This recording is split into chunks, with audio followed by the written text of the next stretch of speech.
Welcome to the Product Design Podcast. I'm your host, Seth Coelen, founder of UX Cabin, where we create world-class web and mobile apps. I'm excited to bring you a behind-the-scenes look into the lives of some of the most interesting and talented people in product design. We'll get strategic advice on how they got to where they are today and things they wish they would have known earlier in their career. Hey, welcome to this episode of the Product Design Podcast. We've got Bryan Zmijewski with us. He is the founder and chief instigator of ZURB. Bryan, super good to have you here, man. Thanks for coming on and agreeing to talk with us. No, there's not an agreement. I just decided it would be fun to talk to you. It's awesome to be able to share my know-how. It's surprising that people want to know what I have to say. That's even more impressive. Well, Bryan, you have been in the game for quite some time. For those who are listening who don't know, why don't you give a little bit of background on who you are and what you do? Yeah, unfortunately, I'm sort of like a dinosaur. It's 25 years this year, so officially 25 years. So I started in 98, learned product design from the perspective of physical product and understanding how to capture feedback from people and be able to build products with their needs in mind. And my background is basically mechanical engineering minus the thermo with marketing kind of sprinkled in. And I started with that in the toy industry. And I sharpened my teeth learning how to sell ideas. So I was a toy inventor. It was pretty awesome as a first job, being able to come up with concepts and sell them. And that process of making something and getting a feedback loop and building prototypes and trying to figure out how something worked, I was just enamored in that process. It just was super cool. And when the web came around, I'm like, holy moly, you can do this and get feedback like almost instantly.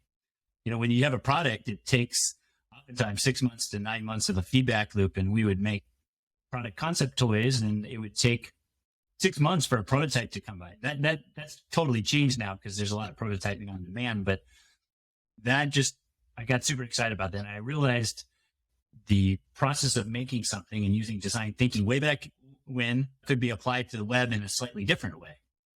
And that it's sort of a zero-sum game. And so ZURB was born with this idea that we're going to take a product design mentality to the web and figure out how do people make things. And that was very confusing up front because people wanted brochures. They wanted like magazine layouts in the web. And I was like, okay, well, people have to use stuff. Like they have to figure things out. And so I'd say the first 10 years of our existence was really just sort of helping people figure out like making stuff in a product oriented way online is very different than coming up with like visual layouts. Right.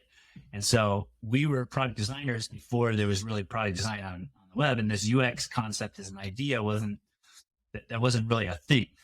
So that's where we started. And we were fortunate to be able to be in a time where, you know, there was a lot of people trying to figure this out and a lot of companies didn't really have built-in teams of designers. And so we were augmenting, you know, an engineering team or a marketing team trying to build crazy things. So that was sort of the impetus of ZURB. And, you know, we pretty much stuck to that, but we've done a lot of products and things along the way that as we've learned this stuff, how do we apply it to our own work and software? So here we are 25 years later. Wow. So what gave you the idea or the desire to start ZURB in the first place? Well, I tell all my employees and stuff that they learned from all my mistakes. I don't think I really had a clear idea of what I was doing. I'm just fascinated by this idea that I could make things and get feedback and people wanted to pay us to figure these problems out. So I don't know if I really had a clear agenda. I didn't really know what a business was. And thank goodness, like I started at a time where not everyone knew what was going on. So I learned the hard way through making a lot of probably poor choices and bad decisions. But, you know, the industry was pretty much like not well developed and not well understood. So, you know, sharpened my teeth in that regard. So I think why? I guess my personality, I'm a risk taker. I enjoy the unknown and helping people sort of clarify a fog in front of them and understand that you can do it. And, you know, you shouldn't fear it. And there's amazing things that can be produced when you sort of take that risk. And yeah, I've always found that fascinating. So I sort of jumped into building a business without actually knowing what I was doing. Yeah, same. Yeah, no, but I I've hired a lot of people that have gotten business skills, and there's real important things like accounting and things that you need to operate. I'm fortunate to be able to rely on other people to do parts of that. But, there's no better way to learn business than through the business. Right. Everything is a learning exercise, and you can basically build a case study after case study in your head of ways to do things, and, teach your employees the best approaches based on those lessons. So, it's not an entirely bad way to start a business, but if you're, 22 or 23 trying to do it and trying to solve problems for billion-dollar companies, sometimes that is a hard way to learn, but I persevered and was able to push through that. Yeah. Thinking about, over the years, I'm sure you've had lots of highs and lows. Any things come to mind about running a company for 25 years that stand out to you? Yeah. I mean, the cool thing about, being in Silicon Valley and being able to work in this space, we've been fortunate to work with a lot of cool companies, right? There's just so many new and fun things that get, built and made.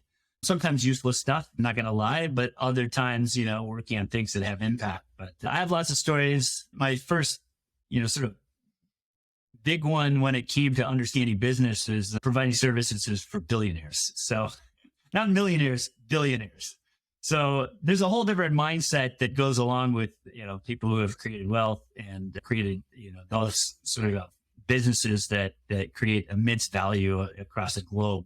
But my first experience in sort of driving an executive team, I was, early in the career, maybe 23, 24, and had the experience of trying to get a website on, launched with a newly minted public company that, in the early 2000s, you're still using your uncle for a lot of this stuff, right? It's not something that, there's tons of web development companies, operating and knowing how to do this. And so jumped in to support a company.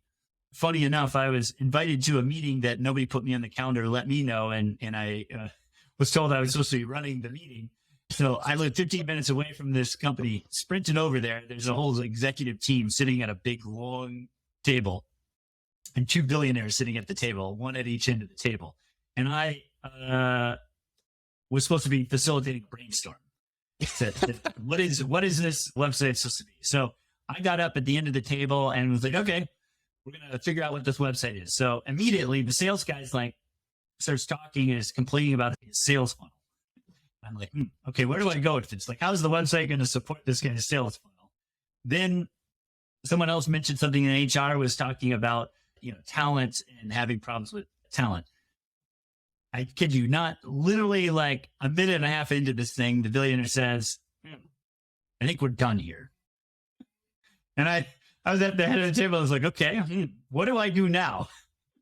Do I sit down? Do I keep waiting for instructions? Where do we go with this? So politely took a seat and then sat down and started, taking notes and trying to figure out, okay, well, how does this work? So my first larger experience working with a company was humbled pretty quickly and trying to understand how to drive an agenda, how to help a group of people sort of sort through stuff. Failed miserably. And it wasn't much of what I said, but knowing how to prepare and knowing how to get groups of people kind of collaborating together that have many, many, many years of experience and expertise, but not really knowing how to facilitate that. That was a humbling experience. And I realized quite quickly that this is very much about understanding how to get feedback and get groups of people working together and knowing that you're building trust with them over time. So, that experience really slapped me down fast. And I realized I needed to be spending much more time figuring out how to support the process of doing something and building trust with people to make great things. Yeah. So if you had to do that over, have a retake, what would you have done differently? Oh, I mean, the funny thing is when you get groups of people like that, you have to have lots of smaller meetings to seed them with ideas and get them feeling comfortable to share those ideas with the larger group. And so, yeah, you would do 5 smaller little meetings and you do some exercises to warm them up to kind of really facilitate what they're looking for. And those particular types of meetings, those aren't really brainstorm meetings. Those are about alignment of bigger ideas. And so you're not going to get groups of people at an executive level finding that alignment without already having worked through all those problems ahead of time. So, that is a lesson and sort of a process to figure out how to get the alignment to the bigger table isn't about a brainstorm. It's not really mislabeled as a brainstorm. Gotcha. So, thinking about when you started, and I don't know if you journaled or anything through this time, but I'm curious if you had plans or thoughts or visions of what ZURB was going to be and what you wanted it to be, and then comparing it to what it is today. Did you hit your goal? Did you surpass it? Tell me about your experience and your vision. Yeah, I mean, I'm a creator. I like making things for people. I enjoy that process. And so in my mind, when I first started, I think ever since I was like a teenager, I always had this vision of having a building and having people work in it and making things and creating awesome things and being able to enjoy that process of just going in every day and trying to figure that out. And we achieved that. And I had purchased a building and renovated it. And my original envision, I had a stream next to it and exposed brick to the building. But, these visualizations are kind of funny because you'd think, okay, well, I need to get to certain revenue, or I need to create this certain product, or I need to do yada, yada, yada. My objective was always to be able to put myself in a place to make amazing things, to do things and enjoy that process of my environment and being able to work with people who are really passionate about making things. It's just really fun to do that when someone wants to elevate sort of the work and be able to do that. So that was my sort of vision. And so when you first start a business, you think that's a place you get to, and we got there. The pandemic kind of created us a different scenario, but what you realize is that's not a place you arrive at. That's a way of being. And so you can be that every day and choose to be that and focus on that. And that's sort of after 25 years, I realized that it's really about sustaining a way of being and having values that you want to sort of project, and working with people on a daily basis. They also have to be on the same page with you. And if you can find that, that's a rare gift indeed, to be able to make and do amazing things for people with people. And I'm an introvert, and I'm a person that could toil away on a thing all day long. So if I could clarify that, I think you think in terms of objects, things, achievements, places when you first start a business, and then you start to realize it's about sustaining the thing you like the most about it and figuring out processes that give you that every day. Yeah. So what is your favorite thing to do? I think a lot of people start, businesses because maybe they're really good at design, or maybe they just want to make a lot of money. So they want to start a startup or a business. What is it for you that is the most fun thing about being the founder, the chief instigator at ZURB that you finds fulfillment for you?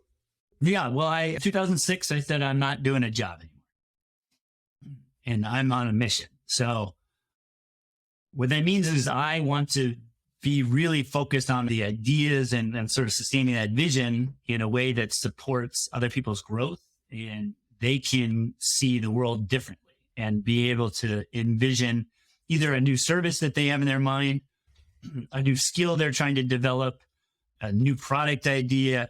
And I really enjoy that process, either directly with an employee where we're trying to figure out, how you scale skill sets to get to some place, or teaching about how business operates or works. That's, I get a lot of fulfillment out of that. Or with the customer, trying to help them achieve a goal that maybe they didn't know was possible, or they hadn't envisioned. And so when you work with people and you get that trust and you're able to find that common ground and you're able to collaborate, I find myself really enjoying that and being in my happy place where I can find contentment in the work. And it takes a lot of work. It's not something that's just given. You don't get like great projects or a great thing to work on and it works that way. You have to really put time and energy into facilitating that and building that trust with people, to open them up, to give them a little bit of you and being able to have that. So in my mind, that's the nirvana of what I do is being able to kind of create new spaces for people to operate in and work in and be able to, visualize things that they couldn't before.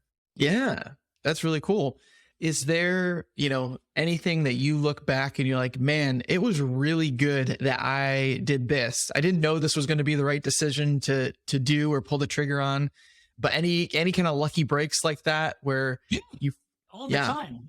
Every day is a lucky break. I mean, True. The reality is when you have those, if you ever read the failure list, that people say, don't do this, don't do this. I've done every one of them, right? It's like a checklist of like my life. So the way I look at it is just to be fortunate to keep doing what you're doing. But I think early on for the people that are creating stuff, I didn't know how important like in-present stuff was or like building a relationship or whatnot. But I recall getting a deal and I was like, okay, I didn't have a flight budget or any other kind of like budget to like figure this thing out. But I'm like, I'm getting on a plane to fly to New York. I did a red eye, got a cheap flight, put a suit because this is a financial institution, put a suit in my bag, put the suit on. It's like 6:30 a.m. in the airport bathroom, filled myself up with coffee, and then went straight to the office to do the meetings to try and create more of a working relationship with them in a way that they could understand how, I was thinking what we could do together. But I think when you're really passionate about something and you want to kind of lean into it, sometimes you have to go for it and just sort of do it. And I was like, all right, I'm going to be there. Like, I think I just made the decision and a day got on the red eye and then I was there. And so maybe didn't know totally what I was doing, but the company knew I was in it. Like, yeah, I wanted to do this thing that they had in front of me. So. Very cool. Very cool. Any advice to anyone out there who wants to follow in your path, maybe chart their own course, build their own company or organization? Rinse and repeat. It's oftentimes people think it's like you have ideas and then you go do them. Our longevity as a company has been because you have to keep trying it and doing it and doing it and doing it and doing it and doing it and doing it. And you got to wake up at 5 a.m. and do the thing and try and do it better. And I tend to think that there's no shortcuts. It's like, you're going to make mistakes. You have to keep going through and make those mistakes, but you need to be able to keep trying to figure out how to get it right and how to fix it. And it's not for the lighthearted. It's, you need to be wanting to do this and you have to go through that struggle and accept that that's part of what it is. So a lot of what I do is putting out fires, and that still doesn't change. 25 years later, I'm still putting out fires, and that's what you have to do. And so you don't get good at that by avoiding it or thinking that it's just going to go away. You lean into the heat. You push yourself into it. So, that's everything from a billing issue to employee not performing right or having issues to life problems, creating gaps in things to having a sales pipeline to, pissing someone off in a customer relationship. There's, any number of things that can happen, doing anything that's meaningful or purposeful or is making a difference. You're going to run into that. There's just no way to do it. You can't work in a vacuum where everything is perfect. It doesn't happen. So if you're going to start a business, you need to be willing to accept that your craft is one part of it. And a lot of people as agency owners or people doing this start from the assumption that it's the skill set that's desired and they are going to give those skills to whoever's purchasing them. That is part of it. And knowing how to do that at a high level is incredibly important. But the other part is just, working through those flames and knowing how to show your employees, your customers that you're straight up, that you're going to deal with those things and work with them to get resolutions and figure out how to do it effectively. Yeah. I think most businesses, what is it, like half of all businesses or majority of businesses fail within the first 5 years. Was there ever a time where you thought you're going to have to shut the doors and close up shop? Well, the adage sort of funny thing is every agency is 3 months from failure. Yes. Right? 3 months. I say that same thing. Right? Because you're either trying to grow and create something more dynamic or you're sort of in a holding pattern and whatnot. So you're always trying to leverage capital, and it's mainly people costs. So I've done ups and downs of that. For the most part, I'm running our business much more conservative than I ever have. But I think, if I looked at a specific example is this, if you take your eye off your pipeline and you're not consciously working on your sales, and in a service-oriented business, that can be detrimental to sort of sustaining your current. So I've run into that once before and very hard. And, it's not easy to dig yourself out of those holes. So, yeah, for doing it 25 years, you're going to you're going to run into these problems because it's very hard to be on your game 100% of the time, all the time. Right. Is there, over the years, any single source that was kind of like the golden egg for how you were able to get or maintain clients?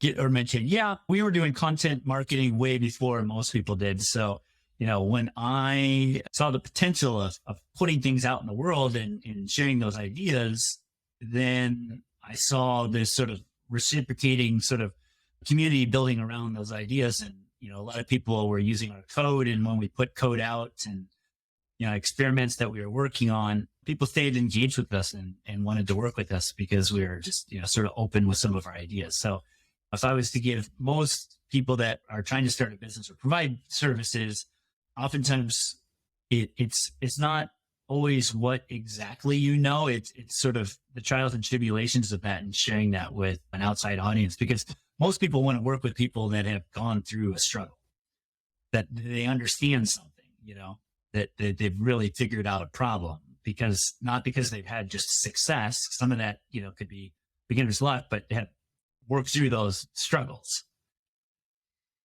Yeah. So that's where we, when we started just sharing some of that and what we built and whatnot, that was probably in 2006, 7, 8. And now there's content proliferation. It's really hard to cut through parts of the noise, but I still think when you provide something of unique value to people and you can have a conversation about the struggle, people want to hear about it. They want to work through those ideas with you because they want to avoid it themselves, or two, they want to figure out what it means. Yeah, no, that's cool. And then one last question before we kind of get into our specific topic that we're going to hash out. Curious, over the years, if you have any like 1 or 2 projects that stand out as the most fun or most enjoyable projects that you worked on.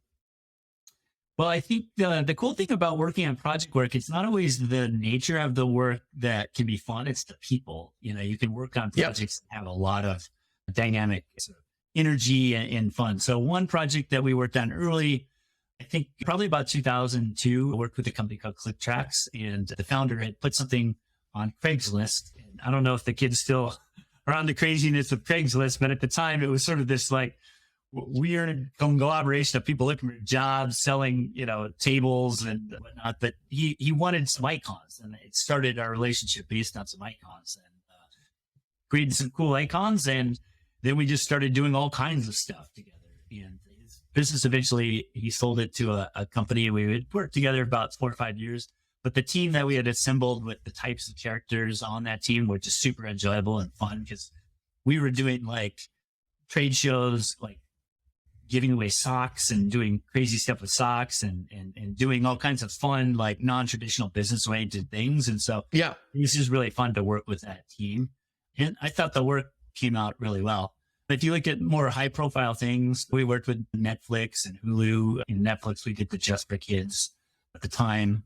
We learned a lot in that process of delivering, say, like a user experience to kids, being able to take an episode and be able to show the last episode and show a progression of how much they watched in it. And then brands, kids understood brands and stickers and stuff like that. So we use sort of the brand and the character as a way to get to the content. And some of that stuff transferred into the main site by just simplifying the amount of metadata and things surrounding the content. And that's cool. Things like that are maybe not a full project, but like little contributions to the world. Yeah. Foundation is a great example, not a client specific one, but it was the first framework to try and bring responsive design to a tool set that enabled people to make websites for the desktop and the phone. And, that really influenced, how I would say a lot of web pages are built. And there was a ton of frameworks that started emerging. And then, Google did their thing and everyone had a framework and whatnot. But a lot of those initial pain of trying to get through to figure out how to make something that was repeatable and that a team of people could operate in. We went through a lot of trials and tribulations with trying to do that. So that as an independent project was, fascinating and completely like just trailblazing. And most people don't realize, like, people were hateful of what we were doing with Foundation for like the first year. They just, Wow. what is this thing? This is a waste of time. Like, and it's mainly because coders would be talking to us about why are you doing this? Our specialty wasn't front end code.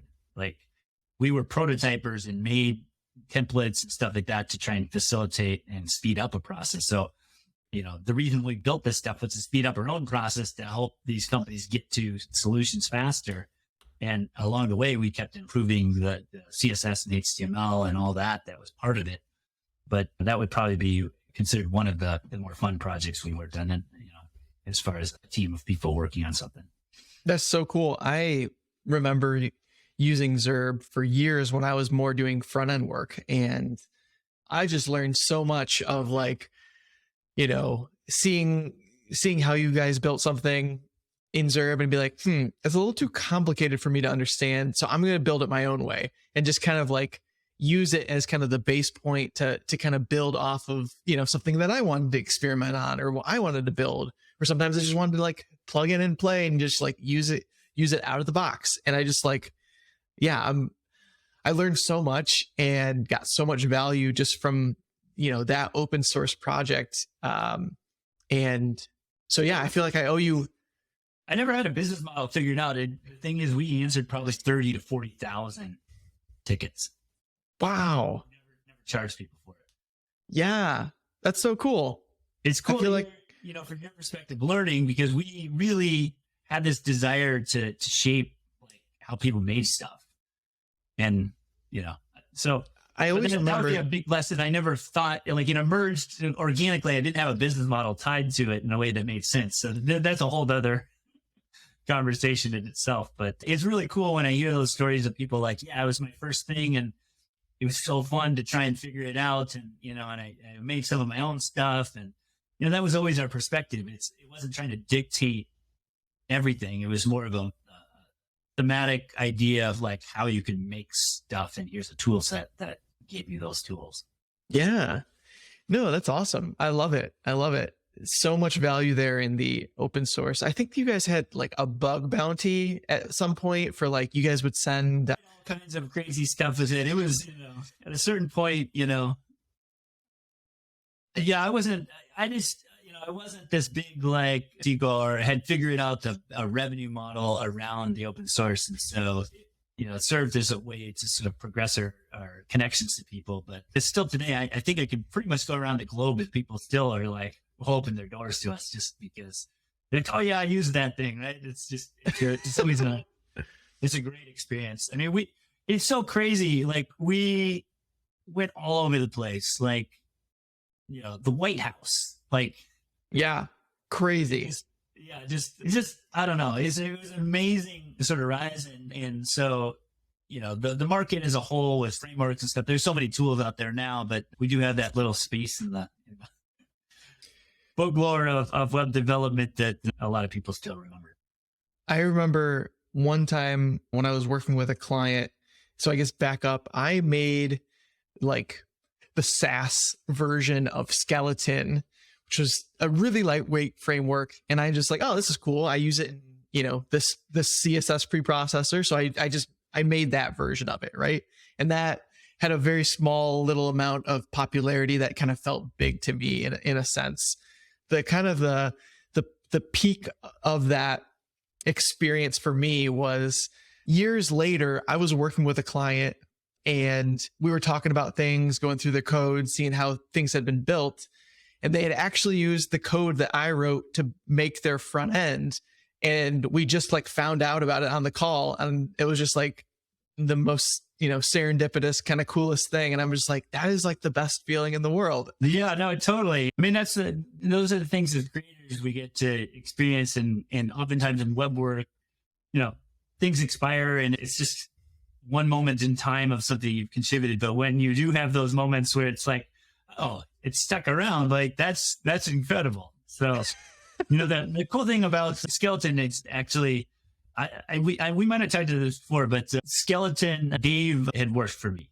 So really, yeah. So Bootstrap, Mark I trained Mark and I trained Dave and some of this stuff. And so Foundation, Skeleton, and Bootstrap all had a derivative of Wow. Let's say a thinking mindset.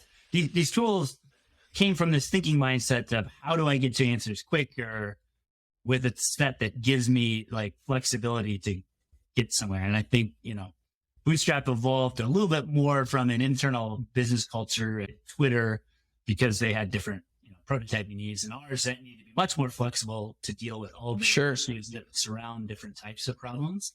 And so you kind of see that in the code base, and Skeleton was much more of a pulled back personal sort of, if you were a developer, how would you maybe want to have it structured in your sort of full, it gave you much more control over what you were making. Yeah, so kind of. That's cool.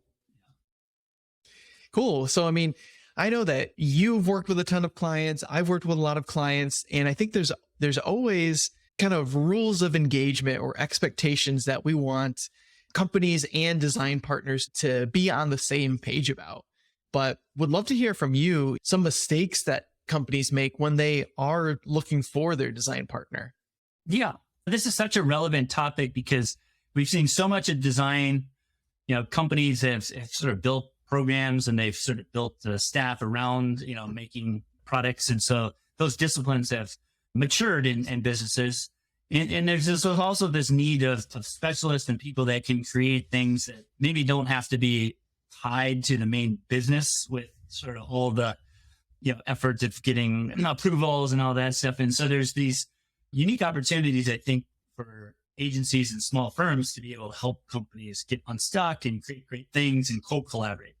So if I was to sort of look at our world, we've co-collaborated with a lot of teams for, I'd say, at least 7 or 8 years. That's been more of the sort of the mindset, but that creates all kinds of problems and new issues to deal with that didn't exist way back in the 2000s when, nobody knew what they're doing. Those are a different set of problems. So I think we're in a much more mature space of making things, but there's still a long backlog of sort of process and supporting, making things that creates all kinds of issues for businesses. They want to create great things, but it's still very hard. It's not easy to do, even if you have a team of designers or product people or product engineers, still very difficult to do. And a lot of that comes down to some basic principles, I think, that we can talk about. Yeah, absolutely. One of the ideas is like trying to get to the answer too quick, or trying to get to the product or the answer before fleshing out the proper strategy. Yeah. I'm sure you've seen that more than once. Yeah. Yeah. I mean, so maybe speaking to some of the companies that are probably, watching, and a prime example is like meeting culture, right? Like some companies sort of devolved to this place where meetings sort of dictate the world. And what it creates is this sort of like space in which there's sayers and then there's doers, and the doers sort of have to like get into these spaces of the sayers, and the sayers keep saying things, right? And so you get this sort of like strategy and go execute, right? Because trying to find the overlap, the doers never have time to actually do this stuff. And so there's this sort of like really divide. And oftentimes companies go outside of that because they know it's a problem and they want to use a firm to help them figure these problems out. So this concept, I look at it in sort of a lens that has existed a long time in business. Peter Drucker was a sort of a business visionary, and he saw a business as just a continuum of a bunch of activities happening. And there's a strategy part, which is what you should be doing. And then there's a tactical part, which is sort of what you should be doing next, which is the will. It's sort of like, how do we keep moving a business forward? And then there's the is part. There's an operational part that needs to happen. So like if you have customer service or there's a point of contact with the customer, you want as much consistency as possible so you're not creating a bunch of variance, right? And so where a business sort of kind of devolves to is this sort of strategy of here's the strategy and then go execute, because they have an operational plan that basically supports that doing part.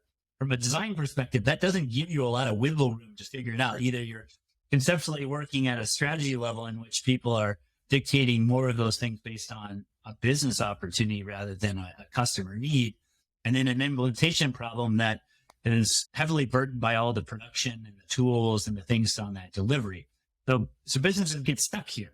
And it's, even if you come in as an outsider trying to support them, the best way to support them is create that will world, that sort of like, here's where you should be going next. And how do you open that up? Because they're either the meeting culture or their team isn't really aware how to do that because the process is limited. And so I see that businesses really get stuck here. And the first thing to do is realize that why they're getting stuck.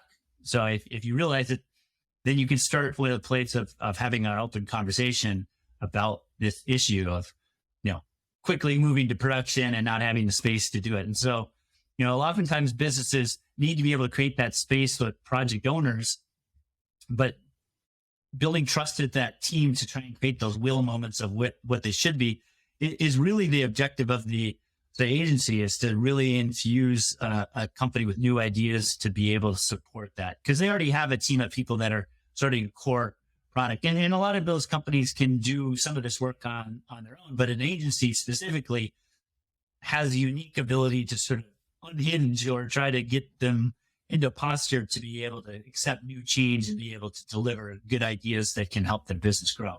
So the first big struggle there is, how do you get companies in this posture? How do you support them in this sort of breaking up their status quo of should and is and inject it with will? Yeah. The funny thing about meetings is meetings feel very, productive and somewhat helpful when you don't know what the next steps are. Cause we'll just get on and talk about it. But sometimes just getting on and talk about it just makes you feel better, versus actually finding clarity. It's what did we talk about? What did we decide? Now I just have more questions. Right. So tell me about strategies that you've used, how to lead the conversation or how to run an exercise that kind of cuts through some clarity.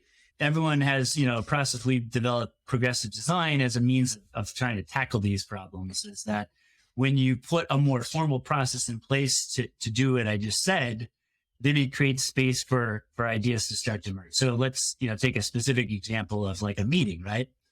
Most meetings are set as an agenda to review something or maybe find alignment. We've said, no, that's great, but we can give you all that material ahead of time. What we're really trying to do is get feedback loops that, we can agree to or not, and figure out what feedback would be helpful to pushing something forward. So when we do meetings, it's typically in cycles of 2 to 3 days where there's an agenda where you're trying to push to a certain amount of work to be reviewed. And so the way we do that is, it's a really simple idea. And I use this as the framing is, I'm going to tell you what I'm going to do. I'm going to show you, and then I'm going to tell you what I showed you.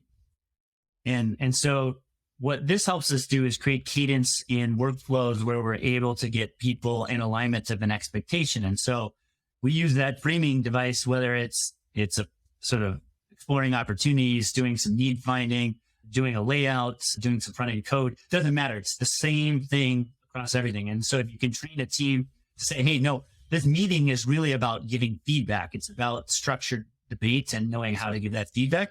If you put people in that posture, then it enables you to sort of build trust in it. It gives you more flexibility to color outside the lines, because most people are worried about when doing a project, the beginning of it, right? Did I get all the people right? Did I set it up? Or, do I have a timeline in the end, where they're stressed about delivery, trying to get it right?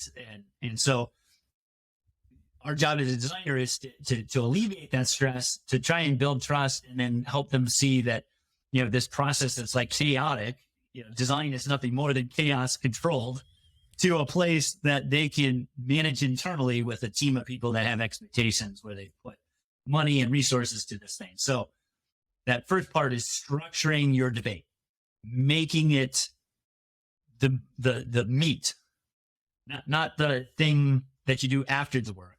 The work has to be in alignment with this feedback loop. If you don't do this, then it just derails a process. So I tell companies, you need to be working with a company that can drive a process for you in a way that is open, but also holds you accountable to a feedback loop. Yeah. I imagine, that a lot of these, bigger corporate meetings and strategies and initiatives can tend to get caught up on, issues and nitpicky things and going off the rails. Maybe you can kind of speak to some of that. Yeah. Well, first, you got to bring the goods. So I always say, bring the goods. So no meeting happens without the homework done. So you get a leg up when you bring something to the table. So if I'm on the company side and I'm trying to bring an agency, there should be no meetings without stuff, like stuff to work around and to find alignment and talk about. So that's an important concept. Sure. A lot of people like to send emails and stuff. They're like, I'll get to that thing or I'll do that thing. You're always going to be chasing your tail. And so companies don't want that. They want to be able to be in a decision-making framework. So always bringing goods to the table. And so that's an important concept, I think. The second is that when you do that in a product world where you're delivering things, that gives you somewhat of an upper hand. Now, the question is how do you use that? And you have to be a good facilitator. So when you're trying to figure out how to work in new ideas or get people bought into a concept, you really need to be able to facilitate the feedback loop. You need to ask people in the room, what's going on. So, Seth, how are we doing? Like, we're halfway in this. Do you feel like we're going in the right direction with this interview and this conversation, or would you like to go somewhere else? And how, do you want to lean more into the feedback loop, or should we go on to our new topic? So I can talk to you in a genuine way about where we're going in the conversation and drive the conversation. And I'd say most designers struggle with this, but companies should look for, firms and agencies that can really drive a conversation as much as they can drive the work. Because web work and digital work is very much about agreements and getting processes to work with sustained sort of technical bits. Yeah, one thing we find is that our preferred type of engagements is that where we can be highly engaged in collaborating with companies because there's so much give and take, concession, understanding context that you're going to have to negotiate through figuring out a scope of work or a project. The whole thing's a negotiation. The whole thing. Yes. And so this idea of, an agency coming in to do, 2 months of work and then they're going to hand it off at the end, those are always going to fail, right? In one way or another. And yeah, just the only way that we found success working is by having the kind of that tight knit feedback loop, either, daily working with people or having some sort of cadence where we get feedback, understanding, direction, compromise, and then on to the next piece, right? Right. This is a simple concept and it's oftentimes lost on designers, and it's to be expected that you need a certain amount of persuasion to move work forward. And so I call it the because statement. So you have to think about anything you produce has a because. And if you don't know what the because is, you really can't present it. You can't really talk about it in a way that's going to move it forward. So, in those sort of delivery of work where you say, here's this thing we made, if you reframe the entire conversation about the because and the feedback you got around the because, it's going to help the company tremendously, because the company is meant to make decisions. They're trying to figure out how to make decisions in some kind of framework that they've built in an operational structure.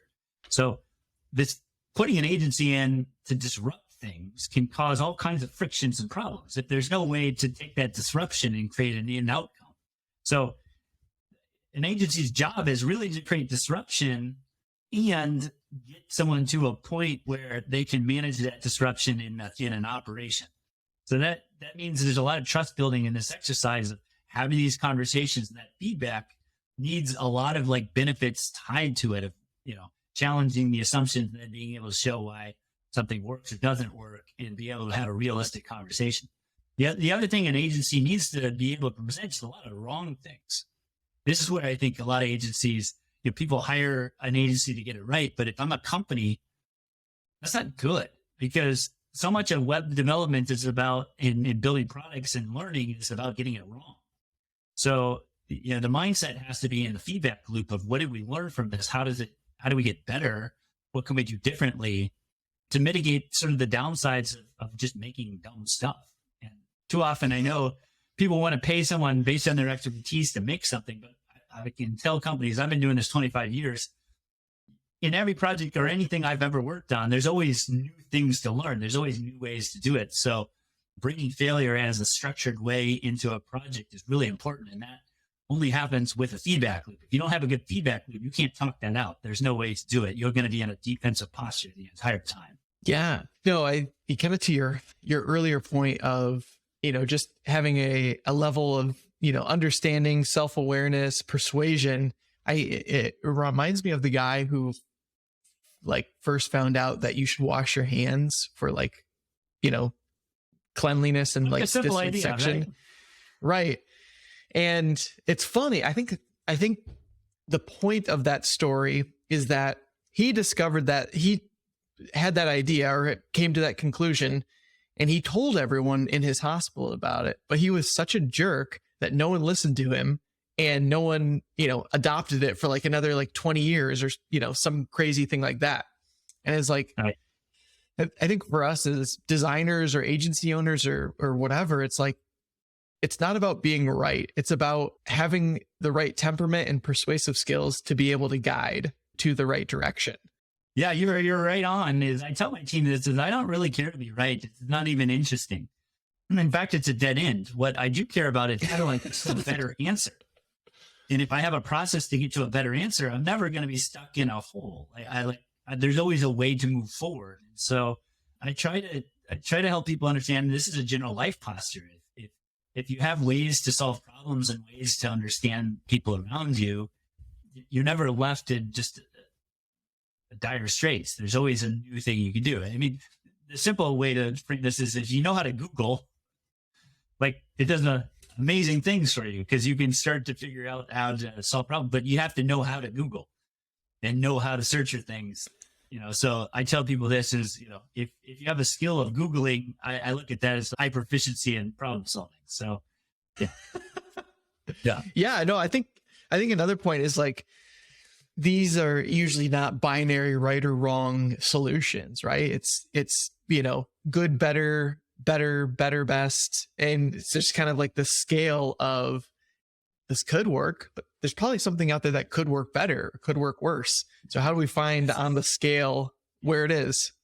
Yeah. And going back to our original concept here, this idea that businesses really struggle with this is, oftentimes a business is in that is mindset when they're trying to produce something, and their truth is that's what they deliver. The struggle with that though is a business is evolving. And so it might have a value structure and a value sort of, how they do the business, but the business kind of has to keep changing along this continuum. And so how do you build trust and how do you find an agency to support you through that? Because you need to kind of break some of that apart to be able to either deliver more efficiently or figure out the market has changed and there's new ways to get to something. And that can be very, very stressful to a business. So, learning these feedback loops and building that trust and keeping that dialogue open enables these harder problems to be addressed. And so as you get to harder problem sets, you can tackle them with a lot more, say courage and even up to synchronicity with a group of people if they're willing to accept sort of the negative feedback that might come from anything you might produce. The question is how much can you adapt? How fast can you work through those struggles? And I'd say a good agency would know how to adjust, and a good company is open to the possibilities that you're not trying to get everything perfect. You're trying to work through a relationship in which you can produce better things. Have you ever had to have a time where you cut off a company or ended the engagement because you could see that they weren't going to be a good fit, whether it be, proper feedback loop or team integration or alignment or anything like that? Yeah. I mean, I think, if you've been doing this for 25 years, at a certain point, you've been dating a lot of people, right? You're trying to see the types of relationships are that work. And so you start to get pretty good at knowing where there'd be potential conflict and struggle. Sometimes you take that struggle on just because you know what it is. It doesn't make it any easier. But I'd say for the most part, as you get more mature as a business, you start to attract more of the types of people that align to how you do it. And if you're better at your storytelling, you get more people that understand the unique value you can produce. But when you're first starting, I think you have to kind of figure out a lot more about what your strengths are and what your weaknesses are, and know that those are contributors to the struggle and in any kind of engagement. I think a lot of businesses go in hiring an agency with a kind of a set expectation of what they want made, but they don't always have an idea of what the outcomes are. They haven't visualized those. And so that's where it starts getting tricky, because if if your job is to push people to better outcomes and that visualization isn't a set of deliverables that are sort of quantifiable anymore, but the outcome is more important, then you have to work with a lot of people in a trust-based relationship where you're trying to, and that can be really hard because you're taking them off course in a way that, those line items don't exist anymore. They've kind of, you've moved the needle. And so I would say, how do you get there? Well, I'd say in many cases, try to create as much value in showing a process up front as you can so that you can build that trust. Be flexible enough to know that you're not going to be able to dictate everything from an agency's perspective early on. You don't quite understand the constraints people have when they're trying to make something. And being sort of someone that creates in a business, we have our own products. You don't want to cut off your people from coming up with great ideas, but you also kind of need to get to a certain place. So you're sort of walking this tightrope of your budget, your time to try and get to a result. And so there's a negotiation that's constantly happening, but sometimes as a company, there's really hard fixed things that need to happen. Like there needs to be coordination with an engineering team. There needs to be a marketing rollout to something. So, a company has really hard fixed things because they're trying to find agreement across their business. And so, sometimes that's trying to figure out how do you support someone through V2, V3, or trying to create a vision in which you can satisfy the initial goals with constraints and a timeline that meets their objectives. And it may not be your best work, or you may not feel like it's your best work, but that's where the business is and it's what they need. So I would say, trying to understand and be open to the idea that companies really have fixed problems. They can't be on a call all day long negotiating with their other business partners, trying to figure out how something gets done, even if it's a great idea. So trying to figure out how you sign up for V2, V3 starts becoming the challenge. Is, can you prove that you have value? Can you provide insight? Can you create enough of a solution that enables you to do something bigger? So I found that really helps. And that goes back to our original conversation. If you have a good feedback loop and you can be honest and work in spaces that have conflict and have wrong answers, then you're going to be much better at having those conversations later as projects evolve, because there's no hard conversation that you can't tackle. Yeah, that's super good. Well, Bryan, this has been incredibly insightful for myself, and I'm sure for others. Really appreciate you coming on and chatting with us. So again, thank you so much for that. And thank you for your investment in the community. Wanted to give you kind of the final take and the final word here before we sign off. But again, thank you for your time. Awesome. I really appreciate it. I enjoyed having these conversations with you. Whatever I can do to support people, dedicate yourself to something and lean into it and, figure out what it is, what it does, try your hardest, and then know that life is kind of a fun game and that you get to keep pivoting and try and do different things. But if anything I can give advice to people is lean into something and try to get good at it. Try to learn how to be good at it and then use that as your guidepost. And if you hate it, at least you tried something you wanted to try and figure out what it was all about. Thanks so much for hanging out with us today on the Product Design Podcast. If you enjoyed our conversation, be sure and go follow our guests. Let them know they did a great job and you learned a lot. More to come in the following weeks as we bring on new guests. Please hit that subscribe button so that you will get these podcasts and learn a ton about the product design community. Excited to see you next time. Thanks.